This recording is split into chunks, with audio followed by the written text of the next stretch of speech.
News bye GST tax finance. आज की जो न्यूज़ है वो रिलेटेड है फार्म से, येस बैंक से, Twitter, OYO, Marico, V Guard, RINL, BharatPe, Hurun report, HCL etcetera. So let us start with the first news. So the first news is related to the PharmEasy. Drug medical services firm PharmEasy may lay off hundreds of employees. PharmEasy जो है वो एक unicorn firm है. It has 1500 employees and to do the cost saving and consolidation, now the firm is trying to reduce its employee expenses. साथ ही साथ PharmEasy जो है एक पब्लिक ऑफरिंग भी लाना चाहती है. So this is a signal that it wants to show to the investors that yes, it is ready to make profit. At present, although PharmEasy has strong sales, but it has even higher expenses.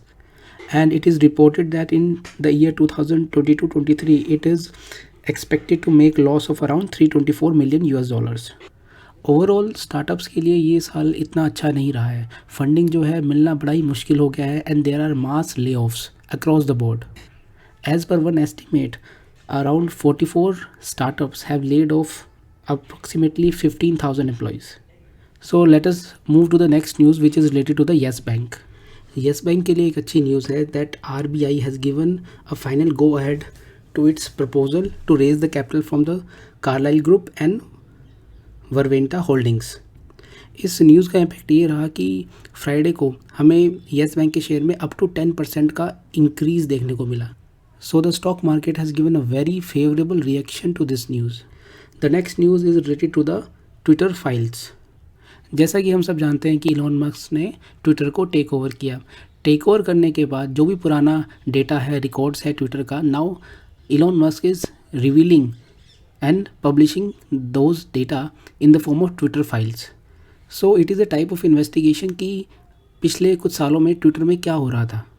एक बहुत ही shocking fact emerge हो के आया है कि Twitter employees ने एक black list data बना के रखा हुआ था और जो भी लोग जिनका भी अकाउंट इस ब्लैक लिस्ट के अंदर फिगर होता था, उनके ट्वीट्स को, उनके अकाउंट को ट्रेंडिंग होने से रोका जाता था.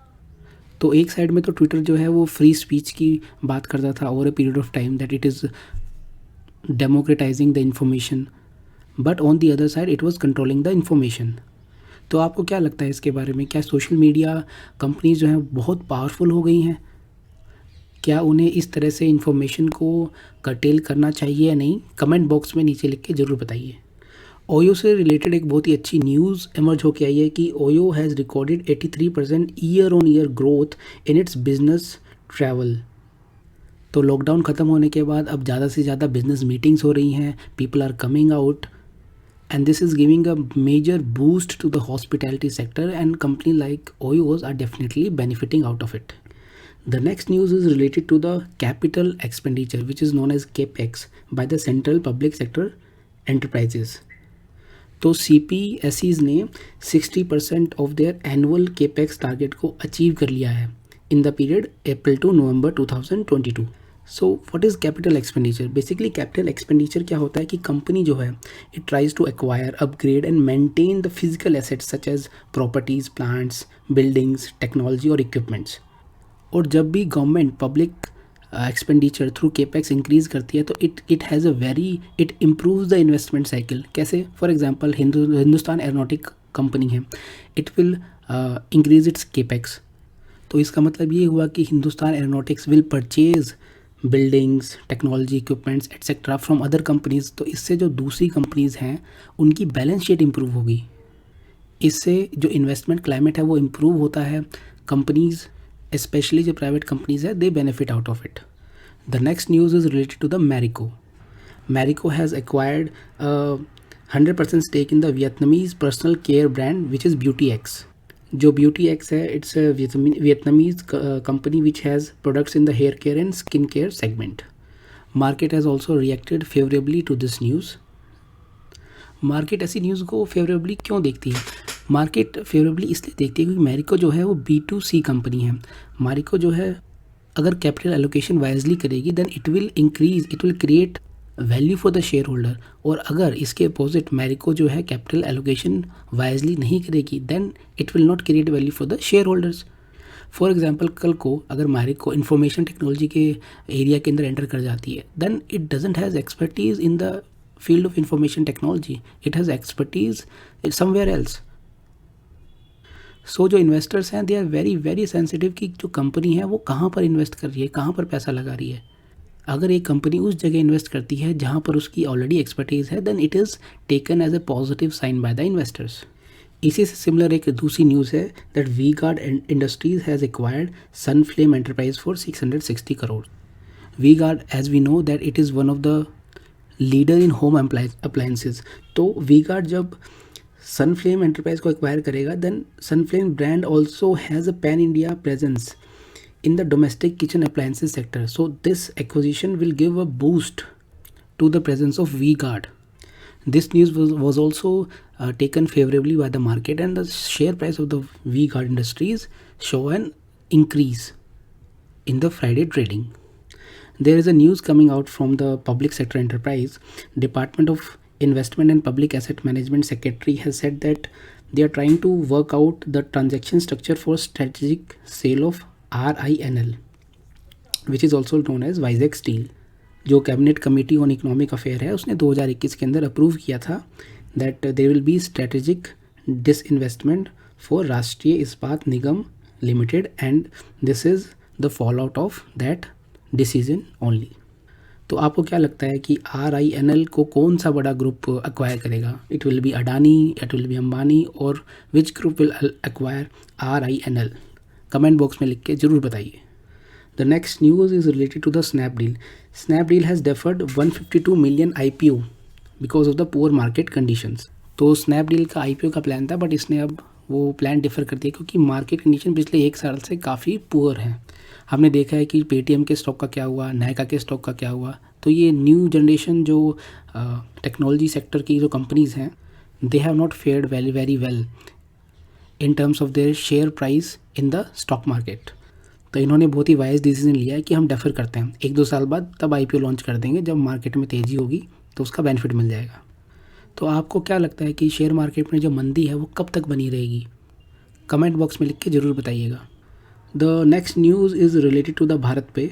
जब से अश्नीर ग्रोवर ने भारत पे को छोड़ा है, या हम कहें कि भारत पे ने अश्नीर ग्रोवर को किक आउट किया है, तब से इनकी जो टसल है वो रुकने का नाम ही ले रही है. This is the third case which has been filed by the BharatPe against Ashneer Grover. इससे पहले ऑलरेडी एक केस दिल्ली हाई कोर्ट में, दूसरा केस इकोनॉमिक ऑफेंस विंग के अंदर, और now this third case is filed for the arbitration. जिन लोगों को आर्बिट्रेशन के बारे में नहीं पता, लेट मी एक्सप्लेन. आर्बिट्रेशन जो है वो एक प्राइवेट डिस्प्यूट रेजोल्यूशन प्रोसेस रहता है. तो आर्बिट्रेशन के अंदर द पार्टीज जो कि डिस्प्यूट होता है, they don't go to the court, instead वो एक आर्बिट्रेटर को अपॉइंट करते हैं. आर्बिट्रेटर क्या, एक नॉलेजेबल बंदा होता है जिसपे दोनों पार्टीज जिनका आपस में डिस्प्यूट है, दोनों पार्टीज़ को जिसपे फेथ होता है. So that arbitrator is appointed, और वो आर्बिट्रेटर्स पूरे केस को सुनता है, और सुनने के बाद फिर वो एक अपना डिसीजन देता है, and that decision is binding on both the parties. तो यहाँ पर आर्बिट्रेशन के लिए तीसरा केस फाइल किया गया है भारत पे और अश्नीर ग्रोवर के बीच में, and this arbitration is filed in the Singapore जो है बेसिकली वो आर्बिट्रेशन का हब है. कोई भी आर्बिट्रेशन होता है तो कंपनीज जो है अपने कॉन्ट्रैक्ट में लिखवाती हैं कि हम इस सिंगापुर की इस पार्टी से आर्बिट्रेशन का जो डिस्प्यूट है वो सेटल करवा लेंगे. अश्नीर ग्रोवर के पास अभी 8.5% स्टेक है भारत पे का, एंड भारत पे जो है it wants approximately 1.4% of shares from the Ashneer growers through this arbitration process. तो बहुत ही बड़ी एक ये टसल चल रही है अश्नीर ग्रोवर और भारत पे के बीच में. अगर आप अश्नीर ग्रोवर के ट्वीट्स पढ़ेंगे, so Ashneer Grover is very furious with BharatPe, और वो उनके जो भी को फाउंडर्स हैं या जो भी एम्प्लॉयज़ हैं उनकी पकड़ के धुलाई कर रहे हैं.